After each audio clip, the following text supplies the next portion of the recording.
Hi, Dr. Edam here, and welcome back to another video. With the release of the Varlamore area has come a new boss, the Amoxliatl. So let's smash out 1,000 of these and see what we get. So to start killing this boss, you need to have completed the Heart of Darkness, which requires 55 mining, 48 thieving, 48 slayer, and 46 agility, as well as completing the Twilight's Promise quest.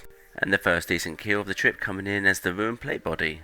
Now I would take high alks here. As you see throughout the trips, this boss does drop a few alkables, including Ruin Plate Bodies, Ruin Legs, Ruin Picks, and Ruin Maces.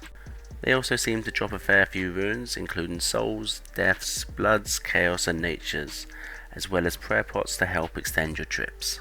Noted items also include Rune and Adior, as well as Coal and Water Orbs, all of which help to bump up that overall cash stack. And speaking of cash, first trip of the grind completed with a 28 kill trip, which I'm sure will only improve with time, and the loot from this coming in at 358k. Now for the first 500 kills, because this boss was so new, Runelight hadn't yet updated the loot tracker, so I had to physically add up each trip as I went along to be able to keep track of the overall profit made. And speaking of profit made, we have our first new unique and collection item at KC73, coming in as the Pendant of Attis. And would you believe it, followed 8 kills later by yet another pendant. And from that we end another trip, having made just over 203k. Now for every kill you get a certain number of frozen tears, which can be used to charge the pendant. Once using the pendant, you have to activate one of 4 statues located around Varlamore to be able to use the teleports, which is very handy as it brings you right next to the dungeon. So at 81 kill count, we currently have 2 out of the 4 uniques, with only the weapon and the pet left to go. And this is going to be kill number 100th, 1/10 of the way through. Sadly no new unique just yet. And another trip completed, coming in at a profit of 414k. Followed a little while later at kill count 136, we have made another 344k. And another pendant at KC154, sadly no weapon drop just yet. Now as I only need 1 charged pendant, each one I get after that are broken down into 100 tiers to use as charges. And so ends another trip, an exceptionally long one this time, I think about 45 kc, which netted me a very nice 745k GP. Starting to think the drop rate for these pendants isn't very high, with yet another one coming in for the collection log. Now this is a new one, a Moon Teeth Half, which I believe you combine with the loot path found by doing various skilling tasks around Varlamore, and it gives you a moon key.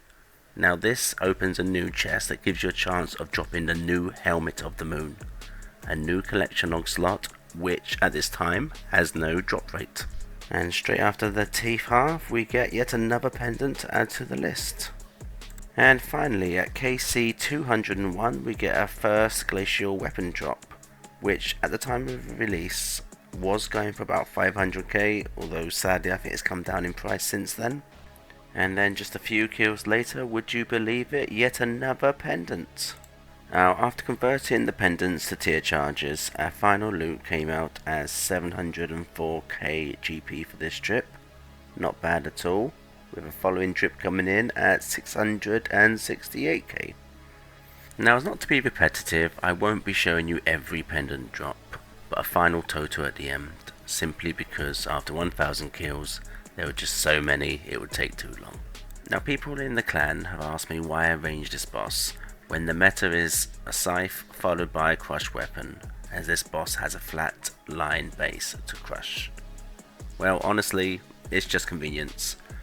I tried with the melee, but for me personally, range just feels so much more laid back and easy. You can still get pretty good kills as shown here with a new personal best of 47 seconds. But yeah, it's just easier for me. And another trip completed and another 672k profit to add to the kitty. And there we go, here is something new, our first elite clue scroll. As of yet unclear on their drop rate, but yeah, let's go and do it. There we go, first elite clue completed, and as always we'll open these at the end and add to the total profit of the grind. And there we go, another trip completed, and if we add everything together we get a profit of 396k at a kill count of 362 so far. Now, in case you're wondering what's with the screen change, yes, I did do some of this on mobile as well. I had a few days at work and thought, why not grind some out? And speaking of grinding, we gained our second elite clue scroll while on mobile, which is always bittersweet, and the reason for that being that doing clues without Runelight is always such a pain. Now, as you can see in this clip, where I made it all the way to the end, only to find I hadn't done the clue stash for that step. Never mind, happens sometimes. Back we went for a second time, and there we go, another clue completed. Then coming in at KC377, we have another glacial weapon. 165 kills after the first drop, and then would you believe it, just 7 kills later we have yet another weapon drop. Also, not to worry, even though I won't be showing you all the profit made from each individual trip on mobile, simply because otherwise the video would take forever, each trip has been recorded and will be added to the final profit at the end of the 1000 KC. And speaking of tracking profit, it's now been a few days and Runelight has updated and can track every kill, making the next 500 much easier. And coming in next we have another glacial weapon drop, making that number 5 on the grind so far. And a cheeky little milestone coming in at 20 million range experience.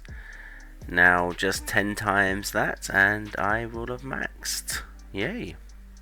And coming in at KC 610 we have yet another glacial weapon, number 6 I believe. Just a shame they aren't worth a little bit more on the GE.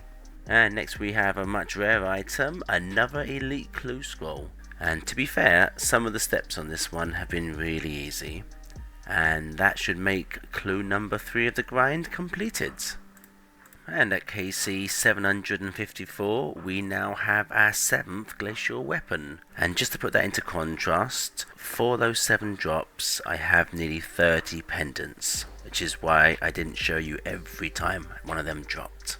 And we now have a system update, which means it's officially been 7 days since the release of the new Varlamore update, and 7 days since I started this grind.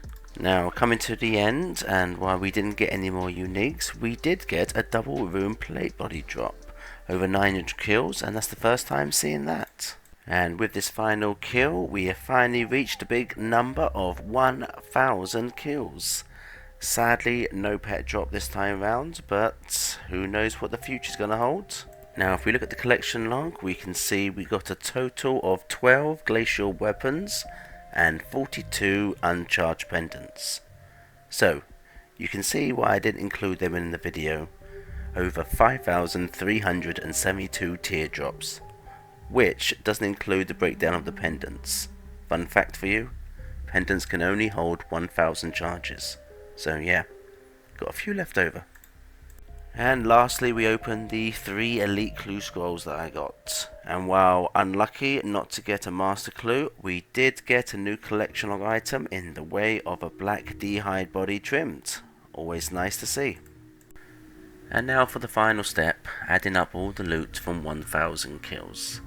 And the grand total of this came out to be 14.69 mil. Which, if you deduct the cost of supplies, I made just over 13 million GP. Now, as a boss, unless I was grinding it out for the pets, I probably wouldn't kill these for profit. But who knew? Maybe Jagex will update it in the future. Anyway, thanks for watching, and I hope to see you again soon. Take care.